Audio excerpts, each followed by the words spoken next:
मैं भारत को भारतीयता की मान्यता के आधार पर फिर से खड़ा करना चाहता हूं, उस काम में लगा हूं।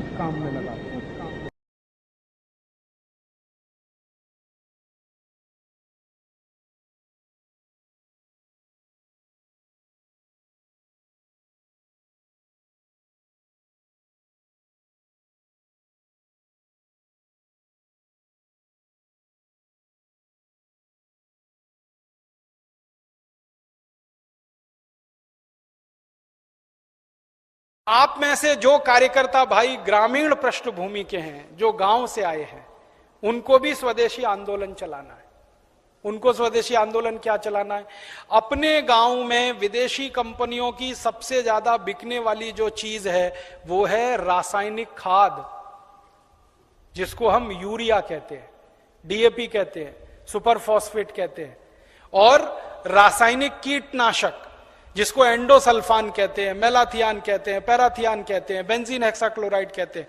तो ये विदेशी कंपनियों के कीटनाशक और रासायनिक खाद, ये किसानों के बीच में सबसे ज्यादा खरीदी जाती है। और एक साल में 4,80,000 करोड़ रुपए की खरीदी जाती है रासायनिक खाद और कीटनाशक।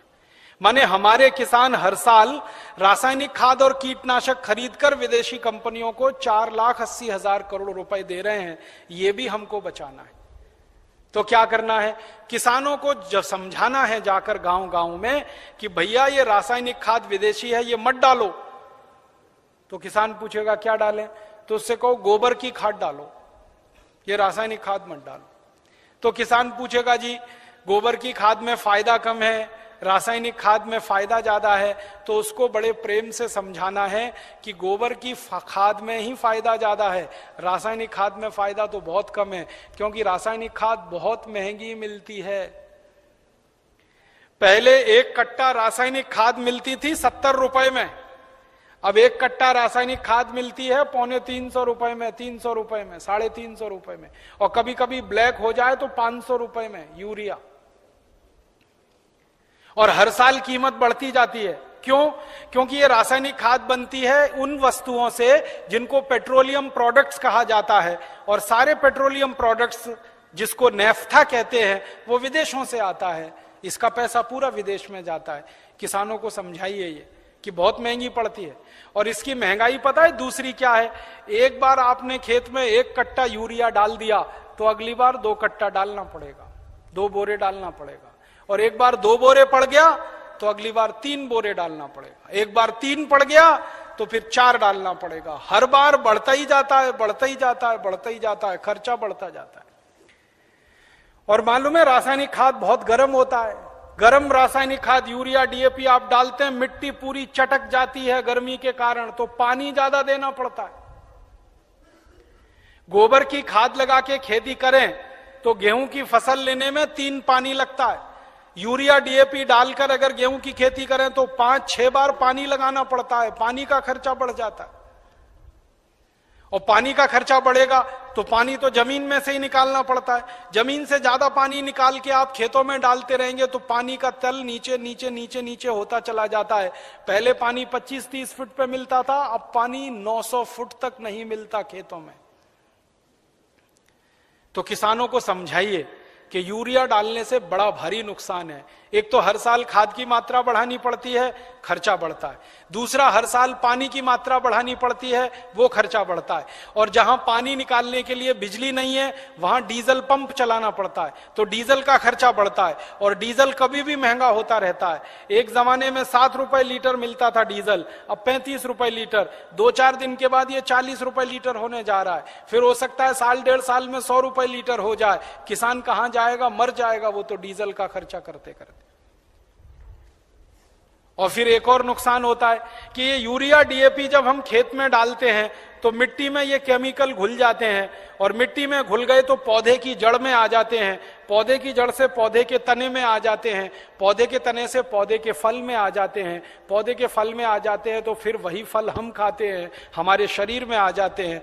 और हमारे शरीर में अगर ये जहर आ गया तो हमारी माताएं तो पूतना हो जाती हैं। आपने पूतना की कहानी सुनी? कृष्ण भगवान को जहर पिलाने के लिए आई थी।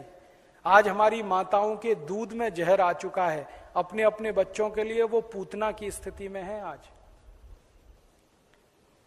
हमारे देश की कई संस्थाओं ने माताओं के दूध का परीक्षण करवाया है, तो माताओं के दूध में वो सारे केमिकल हैं जो यूरिया में हैं। माताओं के दूध में वो सब केमिकल हैं जो कीटनाशक दवाओं में हैं, क्योंकि भोजन हम कर रहे हैं, भोजन के साथ वो शरीर में जा रहे हैं, और यही केमिकल हैं जो आपको कैंसर पैदा करवा रहे हैं, जो आप में डायबिटीज दे रहे हैं, जो आप में हाई ब्लड प्रेशर दे रहे हैं, हाइपरटेंशन दे रहे हैं। 148 किस्म की बीमारियां इन जहरों से पैदा होती है। इसलिए किसानों को समझाओ कि ये यूरिया डीएपी का जहर एक तो विदेशी है, ये बंद करो। दूसरा, ये शरीर को नुकसान देता है, इसलिए बंद करो। तीसरा, ये पैसे का नुकसान करता है, इसलिए बंद करो। तो किसान पूछेंगे भाई क्या करें, तो उनसे कहो गोबर का खाद डालो। अब किसान क्या पूछेगा आपको सबसे पहले, वो कहेगा गोबर के खाद से तो उत्पादन नहीं होता। तो उससे कहो गोबर के खाद से भी उत्पादन बहुत अच्छा होता है, यूरिया डीएपी से जितना नहीं होता उससे तो ज्यादा गोबर के खाद से होता है। मैं तो पिछले 12-13 साल किसानों के बीच में काम करता रहा, महाराष्ट्र और कर्नाटक में। आप आइए वहां देखिए, हजारों हजारों किसानों ने यूरिया डीएपी बंद करके गोबर का खाद डालना शुरू किया है।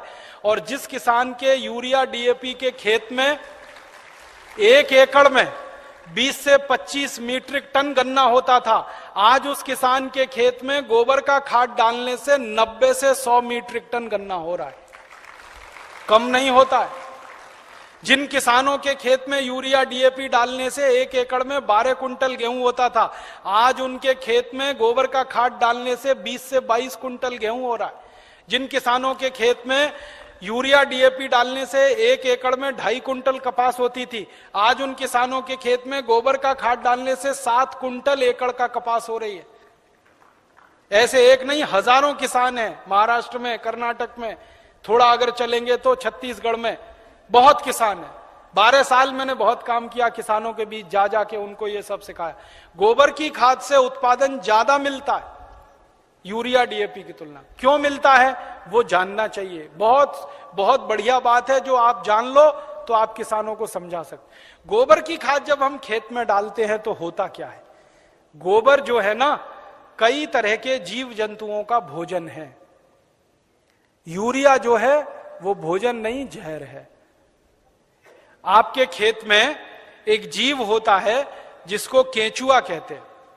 केंचुआ को किसी दिन पकड़ना और हाथ पे रखना और उसके ऊपर यूरिया डाल देना। 2-4 दाने ही यूरिया डालोगे, वो तड़पना शुरू हो जाएगा और 1 मिनट में मर जाएगा। हम जब खेत में टनों टन यूरिया डालते हैं ना, करोड़ों केंचुए मार डाले हमने यूरिया डाल डाल के। और केंचुए क्या करते हैं, केंचुए मिट्टी को नरम बनाते हैं, पोला बनाते हैं और उपजाऊ बनाते हैं। केंचुए का काम क्या है, ऊपर से नीचे जाना, नीचे से ऊपर जाना। पूरे दिन में वो 3 चक्कर नीचे ऊपर के लगाता है। नीचे जाएगा फिर ऊपर आएगा, फिर नीचे जाएगा फिर ऊपर आएगा। अब केंचुआ जिंदा है तो नीचे जाएगा फिर ऊपर आएगा। केंचुआ जब नीचे जाता है तो एक रास्ता बनाते हुए जाता है, ऊपर आता है तो दूसरा रास्ता बनाते हुए आता है। तो परिणाम क्या होता है कि ये छोटे छोटे छिद्र जब मिट्टी में वो केंचुए तैयार कर देता है, तो बारिश का पानी इन्हीं छिद्रों में से नीचे एक एक बूंद नीचे रिसते हुए तल में जमा होता है। माने वाटर रिचार्जिंग का दुनिया में सबसे जबरदस्त काम कोई करता है तो केंचुआ करता है, और यूरिया के कारण ये मर जाता है। इसलिए यूरिया डालना माने किसान के लिए आत्महत्या करने के बराबर है। जिस किसान के खेत में यूरिया डलेगा केंचुआ मर जाएगा। केंचुआ मरा तो मिट्टी में ऊपर नीचे कोई जाएगा नहीं, तो मिट्टी कठोर होती जाएगी, कड़क होती जाएगी। मिट्टी और रोटी के बारे में एक सत्य है कि इसको फेरते रहो, नहीं तो खत्म हो जाती है। रोटी को फेरना बंद करो, जल जाती है। मिट्टी को फेरना बंद करो, पत्थर जैसी हो जाती है।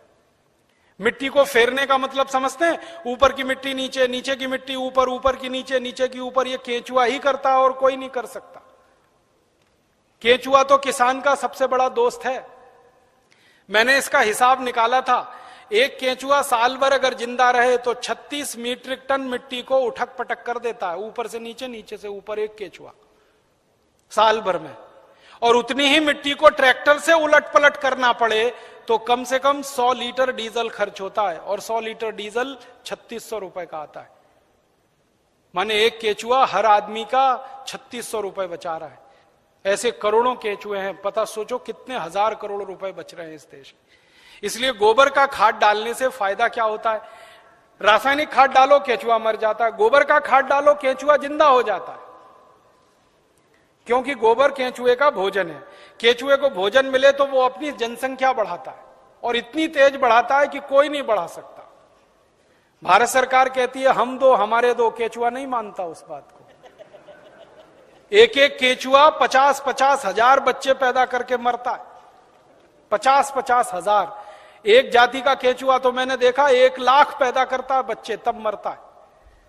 तो वो एक जिंदा है, उसने 1 लाख पैदा कर दिए, अब वो 1-1 लाख पैदा करेंगे, करोड़ों केचुए हो जाएंगे अगर गोबर डालना शुरू किया। और केचुए ज्यादा होंगे तो मिट्टी फिर उलट पलट होने लगेगी, मिट्टी में छिद्र बनने लगेंगे, तो बारिश का जितना भी पानी गिरेगा सब मिट्टी में आ जाएगा, और पानी मिट्टी में गया तो नदियों में बेकार नहीं बहेगा, तो बाढ़ नहीं आएगी, तो समुद्र में फालतू पानी नहीं जाएगा, इस देश का करोड़ों करोड़ों रुपए का फायदा हो जाएगा।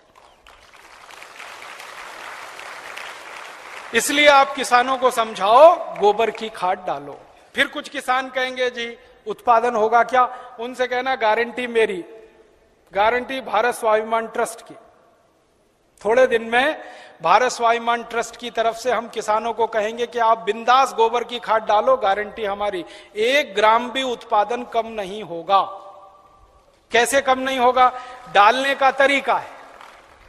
डालने का तरीका क्या है? अभी किसान गोबर कैसे डालते हैं? गोबर डालते हैं, वो घूरा है, घूरा गांव में कचरा डालने का, वहां गोबर इकट्ठा करते हैं, 6 महीने 8 महीने साल भर वो सूखता रहता है, और सूख सूख के उसकी सारी ताकत निकल जाती है। फिर वो सूखा हुआ गोबर हम डालते हैं, इससे उत्पादन ज्यादा नहीं आता। गोबर को हमेशा गीला डालना चाहिए, ताजा डालना चाहिए। गोबर को अगर पानी में घोल के डालो ना तो वही 3 गुना ज्यादा फायदा करता है। तो किसानों को यह समझाओ कि गोबर को सुखा के खेत में ना डालें, उसको पानी में घोल के डालें। तो कैसे घोलेंगे पानी में? उसका फॉर्मूला लिख लो आप, और जो जो गांव में जाने वाले कार्यकर्ता है ये सब किसानों को आप बोलो कितना गोबर डालना है, कितना पानी उसमें मिलाना है, कितने बीघे के लिए काम में लाना है उसको। अब आपको मैं एक मोटी सी बात बता देता हूं। 1 एकड़ माने 2.5 बीघा, 5 बीघा नहीं, 2.5 बीघा। तो एकड़ 2.5 बीघे का हिसाब जोड़कर बताता हूं। एक किसान को एक बार में 1 एकड़ फसल के लिए कितना गोबर डालना पड़ेगा? गीला करके डालेंगे तो 10 किलो गोबर, बस 10 किलो गोबर, 10 किलो गोबर। फिर से सुन लो, 10 किलो, ज्यादा नहीं बोल रहा हूं, 100 किलो नहीं, 10 किलो गोबर 1 एकड़ के लिए। डालना कैसे? लिख लो 10 किलो गोबर। फिर इसमें चाहिए 10 लीटर मूत्र, जिस जानवर का गोबर उसी का मूत्र। गाय का गोबर तो गाय का मूत्र, भैंस का गोबर तो भैंस का मूत्र, बैल का गोबर तो बैल का मूत्र। अब आप बोलोगे गोबर तो इकट्ठा कर लेंगे, मूत्र कैसे इकट्ठा करें? जानवर जो मूत्र देते हैं ना, जहां पे आप जानवरों को रखते हो वहां पे पत्थर वत्थर लगा के एक छोटी सी नाली बना लो और उसमें ढाल लगा दो। जितना भी वो पेशाब करेंगे वो नाली में आ जाएगा। नाली के आगे एक खड्डा खोद दो, वो सारा उसमें जमा हो जाएगा, फिर वो ले लो। और मैं आपको एक अच्छी बात बताता हूं, जानवरों के मूत्र की कोई एक्सपायरी डेट नहीं है। 1 साल, 2 साल, 3 साल, 5 साल, 10 साल, 20 साल, 50 साल खराब ही नहीं होता। तो चिंता करने की बात ही नहीं है। तो इकट्ठा होता रहेगा खड्डे में, डालते रहो। तो 10 किलो गोबर, 10 लीटर मूत्र, ठीक है। फिर इसमें मिलाना है लगभग 1 किलो गुड़, आधे से 1 किलो गुड़। गुड़ तो आप सब जानते हो। एक तो गुड़ होता है जिसको आप खा लेते हो, एक तो गुड़ ऐसा होता है जिसको जानवर खा लेते हैं, और एक गुड़ ऐसा होता है जिसको कोई नहीं खा सकता। गीला गीला, पुराना पुराना, काला काला, वो गुड़ खेत के बहुत काम का है। जो सबसे घटिया गुड़ है, जिसको ना जानवर खा सकते हैं ना आपका, वो खेत के लिए बहुत काम का है। तो वो गुड़ ले लो, आधे से 1 किलो। गोबर हो गया, मूत्र हो गया, गुड़ हो गया। अब इसमें लगभग 1 किलो डालना है दाल का आटा। दाल है ना, दाल, अरहर की दाल, मूंग की दाल, उड़द की दाल, चने की दाल, सोयाबीन की दाल, खेसारी की दाल, कोई भी दाल, 1 किलो उसका आटा। 4 चीजें हो गई, गोबर, गोमूत्र, गुड़, दाल का आटा। और इसमें डालनी है 1 मुट्ठी मिट्टी। 1 मुट्ठी में आधा किलो या 1.25 किलो तक मिट्टी आती है। मिट्टी कहां से लानी है? आपके खेत के आसपास अगर पीपल का कोई पेड़ है, बरगद का कोई पेड़ है, तो उसके नीचे से खोद लो मिट्टी। पीपल के पेड़ के नीचे की या बरगद के पेड़ के नीचे की? पीपल और बरगद के पेड़ के नीचे की ही मिट्टी क्यों खोदना? आपको मालूम है पीपल और बरगद के पेड़ हर समय ऑक्सीजन देने वाले पेड़ हैं, और ज्यादा ऑक्सीजन देने वाले पेड़ के नीचे जीवाणुओं की संख्या बहुत होती है। तो पीपल और बरगद के पेड़ के मिट्टी में जीवाणु सबसे ज्यादा होते हैं। यही जीवाणु खेत को चाहिए। तो मिट्टी ले ली, 5 चीजें हो गई, गोबर 10 किलो, मूत्र 10 लीटर, गुड़ लगभग 1 किलो, दाल का आटा 1 किलो और मिट्टी लगभग 1 किलो। ये 5 चीजों मिला दो, घोल दो। हाथ से घोल लेना, खराब नहीं होंगे हाथ, नहीं तो डंडे से घोल देना। एक ड्रम में घोल लेना, प्लास्टिक के ड्रम में घोल लेना, नहीं तो लोहे के ड्रम में घोल लेना। प्लास्टिक का होगा तो अच्छा, लोहे वाला क्षरण ज्यादा होता है। अब इसको घोल के 15 दिन रख देना। 15 दिन रख देना। घोलने में तकलीफ आए तो थोड़ा पानी मिला देना, ज्यादा मत मिलाना, थोड़ा ही मिलाना। घोल के 15 दिन रख देना। 15 दिन के बाद यह खाद तैयार हो जाएगा। इस खाद में क्या होगा? करोड़ों करोड़ों सूक्ष्म जीवाणु पैदा हो जाएंगे। वो जो मिट्टी डाली ना, मिट्टी के जीवाणु अगर 1 लाख हैं तो 15 दिन में वो 100 करोड़ से ज्यादा हो जाएंगे। ढक के रख लो तो अच्छा है। छांव में रखना सबसे अच्छा, धूप में बिल्कुल मत रखना। पेड़ के नीचे की छांव में रखना, नहीं तो कोई ऐसी जगह रखना जहां सूर्य का प्रकाश ना आता हो, और इस पे कपड़ा बांध दो, ढक्कन लगा दो, जैसे है ढक लो। अब ये 15 दिन में तैयार हो गया, इसमें करोड़ों जीवाणु तैयार हो गए। अब ये जीवाणु घोल, इसको जीवाणु घोल कहते हैं, इसको खेत में डालना है। डालने से पहले इसमें पानी मिलाना है। और पानी कितना मिलाना है? जितना गोबर था उसका 10 गुना पानी, 10 गुना कम से कम। 100 लीटर पानी, 10 किलो गोबर तो 100 लीटर पानी, और ज्यादा से ज्यादा पानी मिला सकते हैं तो 200 लीटर। तो 100 से 200 लीटर पानी मिला लिया। अब ये पूरा परफेक्ट घोल हो गया। इसको 1 एकड़ के खेत में छिड़कना है। जैसे पानी छिड़कते हैं ना मिट्टी दबाने के लिए, ऐसे ही छिड़कना है बस। आप इसको छिड़क देंगे तो ये करोड़ों जीवाणु मिट्टी में पहुंच जाएंगे। तो मिट्टी में जीवाणुओं की संख्या बढ़ती जाएगी, और मिट्टी में सारा खेल खेलने का काम जीवाणु करते हैं। आपको मालूम है जीवाणु क्या करते हैं? जीवाणु सारा काम करते हैं। पौधे की जड़ को नाइट्रोजन की जरूरत है तो ये जीवाणु उपलब्ध कराते हैं। पौधे की जड़ को कैल्शियम चाहिए तो ये जीवाणु उपलब्ध कराते हैं। पौधे की जड़ को आयरन चाहिए तो ये जीवाणु, माने पौधे को बड़ा होने के लिए जितने भी सूक्ष्म पोषक तत्व चाहिए और फिर वो हमारे शरीर में वास्तव में चाहिए, वो सब इन जीवाणुओं की करामात से ही मिलता है। तो पौधे की जड़ को भरपूर सूक्ष्म पोषक तत्व मिलने लगेंगे, पौधे की बढ़त बहुत तेज होगी, और जिस पौधे की बढ़त अच्छी होगी उसका फल अच्छा होगा, जिसका फल अच्छा होगा उसका उत्पादन अच्छा होगा।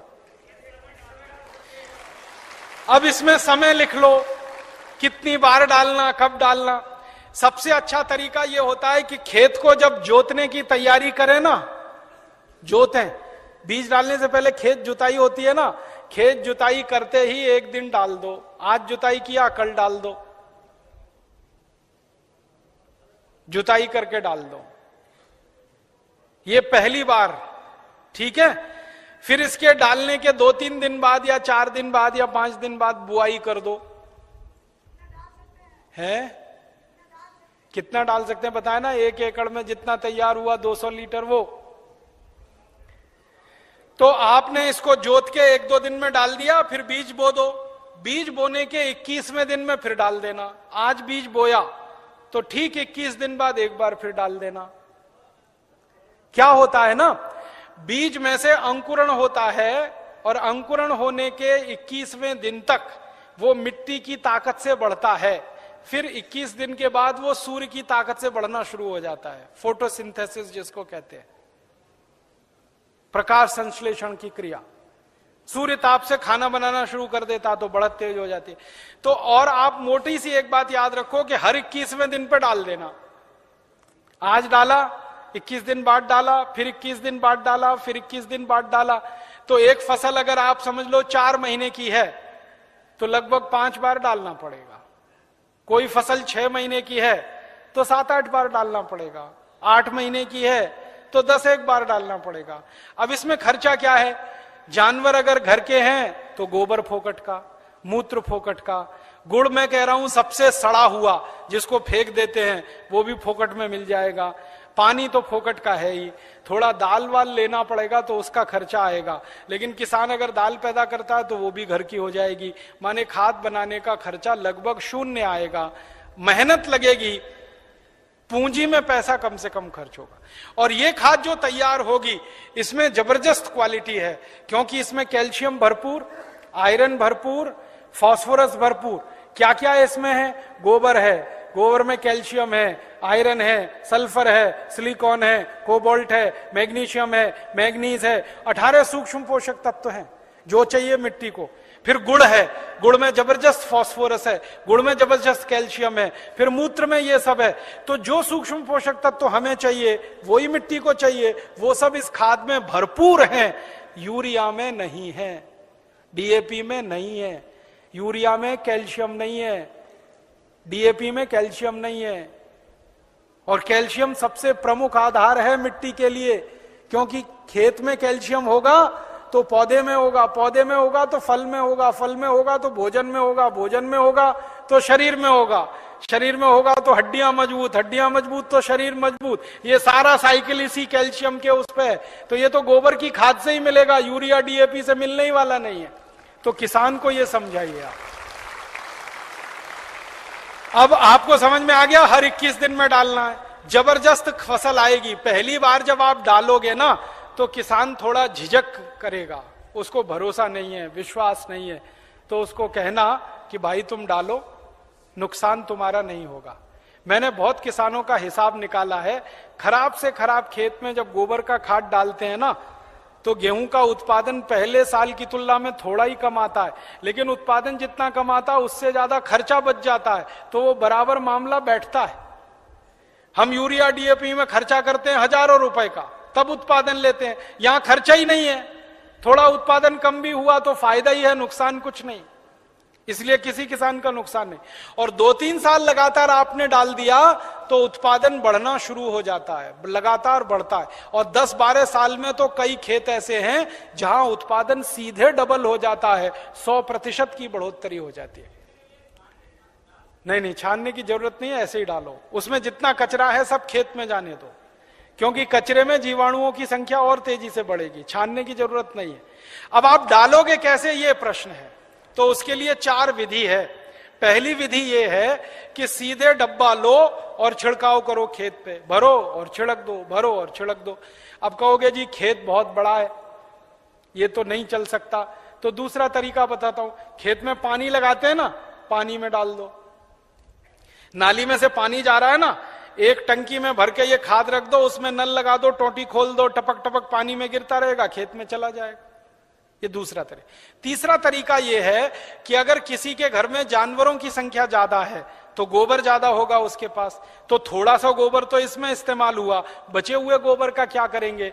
तो बचा हुआ गोबर अगर सूखा है तो उसको इसी में डाल देना 15 दिन के बाद 200 लीटर पानी मिला के, तो वो गोबर भी गीला हो जाएगा। गीले गोबर के लड्डू बना लो और लड्डुओं को खेत में फेंक दो तो खाद पहुंच जाएगा। और एक तरीका है, खेत में से मिट्टी खोद लो, मिट्टी खोद लो, मिट्टी में ये पूरा घोल मिला दो, मिट्टी गीली हो गई, मिट्टी के लड्डू बना लो, लड्डुओं को खेत में फेंक दो तो खाद पहुंच जाएगा। तो पानी के साथ दे सकते हैं, छिड़क के डाल सकते हैं, गोबर या मिट्टी को लड्डू बना के डाल सकते हैं। और एक आखिरी तरीका है, स्प्रे मशीन अगर अपने पास है तो उसका आगे से नोजल निकाल दो, नोजल निकाल दो, फिर उससे स्प्रे कर दो। अब इसमें ध्यान ये रखना है कि ये फसल पे स्प्रे नहीं होगा, ये जमीन पे होगा, मिट्टी पे होगा। फसल पे डालने से फायदा नहीं मिलेगा, मिट्टी में डालना है इसको। तो अगर फसल ऊंची है तब कैसे डालेंगे? तब तो पानी लगाओगे तभी डालना सबसे अच्छा है। इसमें एक तरीका यह है कि खेत का मुहाना होता है ना, जहां से पानी घुसता है, वहां एक आदमी को बिठा दो, डब्बा लेके पटकता रहेगा, उसमें पानी के साथ जाता रहेगा, और पानी के साथ पूरे खेत में बराबर मात्रा में जाता है और रिजल्ट उसका सबसे अच्छा आता है। और एक तरीका है इसको डालने का, अगर आपके घर में गोबर का वो बनाते हैं ना, क्या कहते हैं उसको, कंडा कहते हैं, उपला कहते हैं, क्या कहते हैं, कंडा उपला जो भी कहते हैं, उसको जलाते हैं, जलाने के बाद राख निकलती है ना, वो राख इकट्ठी कर लो और ये घोल और राख मिला दो और फिर लड्डू बन जाएंगे, फिर खेत में छिड़क दो, तो इसका तो जबरदस्त उत्पादन आता है। क्योंकि जो राख है ना, इसमें कई केमिकल अतिरिक्त हैं जो गोबर और गोमूत्र से भी ज्यादा है। तो ये तरीका समझ में आ गया। हर 21 दिन पे डालेंगे, 4 महीने की फसल है तो 5-6 बार डालना पड़ेगा, 6 महीने हैं तो 7-8 बार, इसी तरह से पूरी खेती होती रहेगी।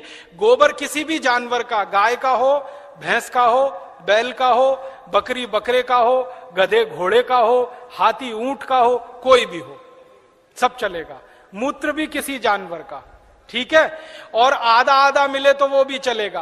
गाय का आधा ले लिया, भैंस का आधा, किसी के पास गाय नहीं हो, किसी के पास भैंस नहीं हो, एक एक गाय एक एक भैंस, और खेत बड़ा है तो आधा आधा, सब मिक्सिंग करके चलेगा।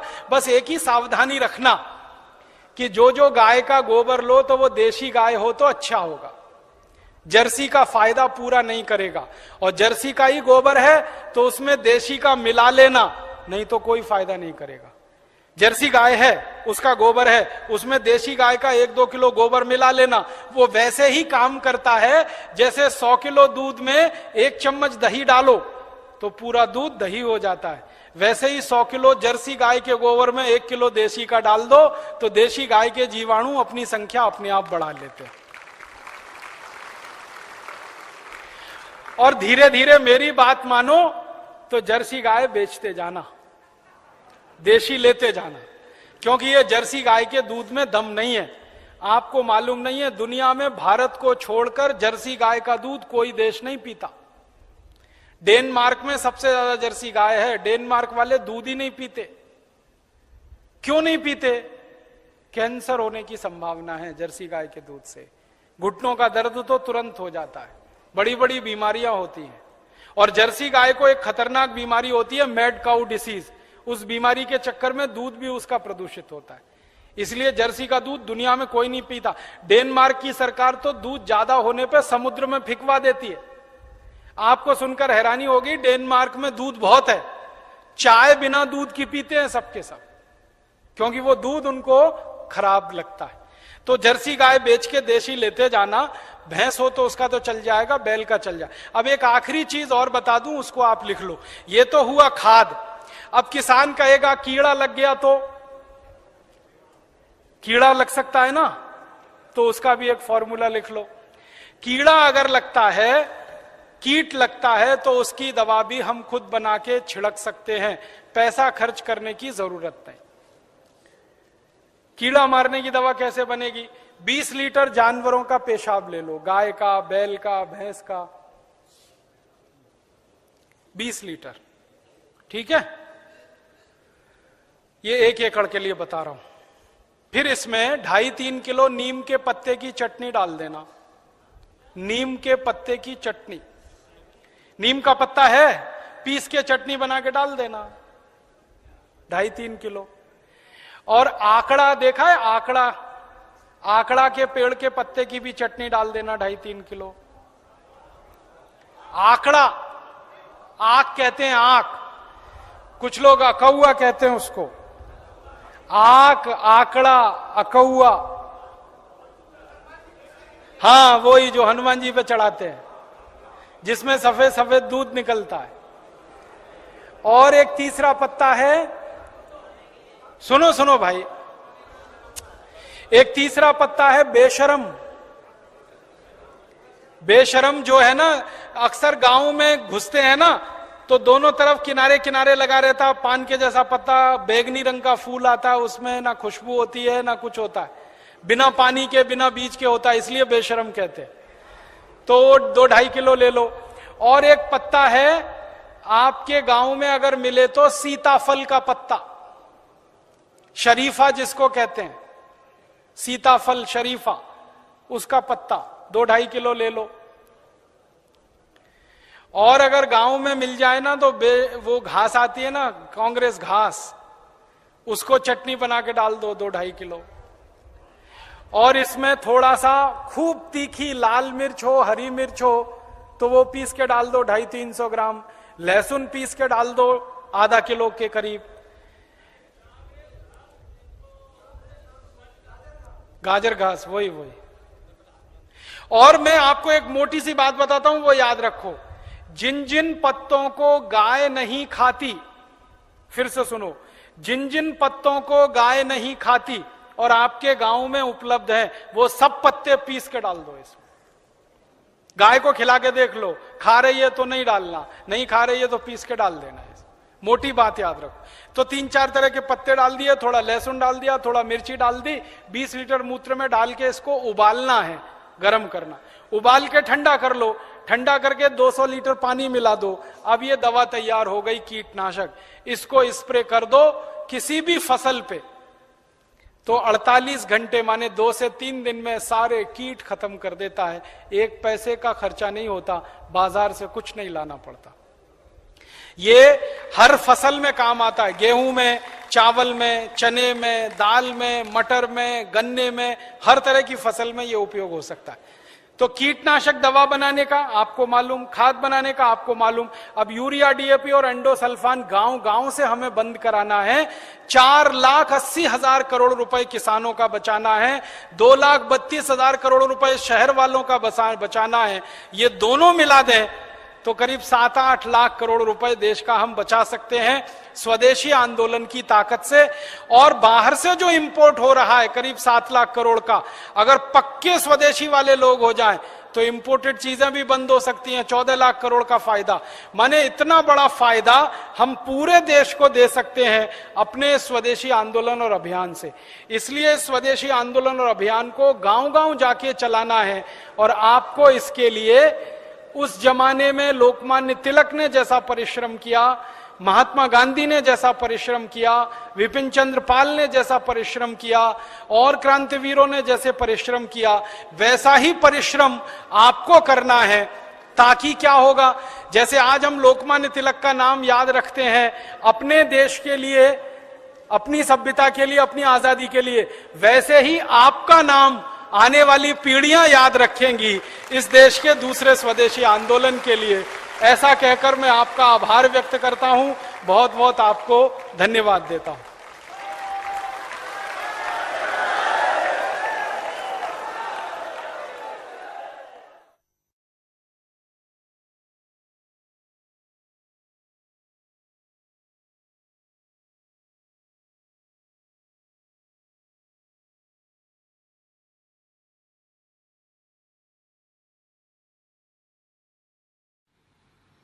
दोस्तों, सबसे पहले तो चैनल सब्सक्राइब करें, फिर लाइक, कमेंट और शेयर करें। और हाँ, हमारा एंड्रॉयड ऐप डाउनलोड करना ना भूलें।